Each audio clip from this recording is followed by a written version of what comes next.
बात करें हम जो वाकयात आजकल सुनाई दे रहे हैं हमें, जैसे अभी परसों ही एक वाकया पेश आया, एक लड़के ने अपनी माँ को मार दिया, और कहीं ना कहीं ये सारी चीजें ड्रग एडिक्शन की वजह से, ये ड्रग एडिक्शन काफी ज्यादा बढ़ रहा है माशरे में, तो हमारी क्या जिम्मेदारियां बनती है इस वक्त? देखिए, बिल्कुल अभी मैं अर्ज कर रहा था, बुरी आदतें से अल्लाह से पनाह मांगनी चाहिए। ये बुरी आदतें लग जाती हैं, इसमें वालिदैन की अपनी जिम्मेदारियां हैं, समाज सुधार कमेटियों की अपनी जिम्मेदारियां हैं, मोहल्ला कमेटियों की अपनी जिम्मेदारियां हैं। असल में जब इंसान के दिल से इंसानी हमीयत, रिश्तों की अहमियत, ईमान का तकाजा और अल्लाह तबारक व तआला के सामने हाजिर और जवाबदेही का तस्वुर खत्म हो जाता है, तो फिर इंसान दरिंदा बन जाता है। इंसान फिर वो काम अंजाम देता है जो दरिंदों से भी हम उम्मीद नहीं रख सकते हैं। तो जब भी दीनी गैरत खत्म होती है, अखलाकी बहरान आ जाता है, अनारकी फैल जाती है और दिखावे की शक्लें पैदा हो जाती हैं, तो फिर अपने जहन की तस्कीन के लिए लोग ड्रग्स का शिकार हो जाते हैं। और फिर ड्रग्स उन्हें लिया तो था अपनी तस्कीन के लिए, लेकिन फिर जब वो अपने असरात जाहिर कर देता है तो फिर वो अपने आप का भी नुकसान पहुंचाता है और अपने समाज का भी नुकसान पहुंचाता है। जिस वाक़ई की तरफ आपने इशारा किया, ये हमारे एक इलाके में इसी वादी में हादसा हुआ। चंद साल पहले तक हम इस किस्म के वाक़ात तो सुनते ही नहीं थे, अखबारों में कहीं दूसरे इलाकों में इस किस्म की खबरें आती थी, और यहाँ का एक एक फर्द बशर शर्म से उसका सर नीचे हो जाता था। लेकिन अब आग हमारे घरों तक पहुंच चुकी है, अब हमारे बस्ती में आग पहुंच चुकी है। अभी देर नहीं हुई है, जो शक्ल अल्लाह बेहतर जाने, हमने तो इसी सोशल मीडिया वगैरह अखबारात के जरिए उसकी तफसीलात को पढ़ा है, देखा है, सुना है।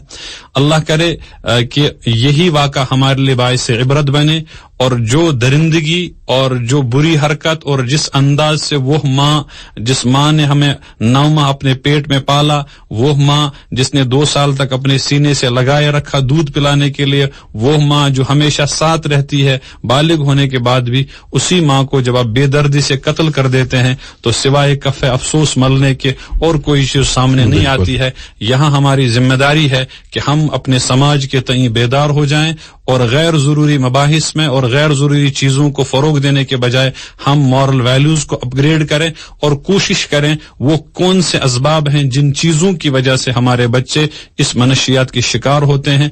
इंतजामिया अपनी जगह है, हम आम लोग अपनी जगह हैं। हर एक जब अपनी जिम्मेदारी का एहसास करेगा, और एहसास इस एतबार से करना चाहिए कि मुझे इंसानियत की खिदमत के लिए अल्लाह ने पैदा किया है। अगर मेरे अंदर इंसानियत की खिदमत के जज्बात नहीं है तो फिर मैं इंसान कहलाने के लायक नहीं हूँ। शायद यहाँ मशहूर एक शायर गुजरे हैं, महजूर साहब अलैहि रहमा, उनका जो कश्मीरी नज़म या दुआ जिसमें उन्होंने फरमाया था, शक्ल छुस इंसान मगर इंसानियत निश बेखबर हाउ तमत इम्तिहान ये शक्ल मत मंद छाव तम साहिबो सच्छम में चनी वत में असल छाव तम कोत काला रोज बेजान जान हुंद मस चाव तम। ये कूत काला रोज बेजान, मैं कब तक हकीकत से नावाकिफ रहूंगा, हकीकत से लाइल्म रहूंगा, अपनी जिंदगी के मकसद से कब तक गाफिल रहूंगा।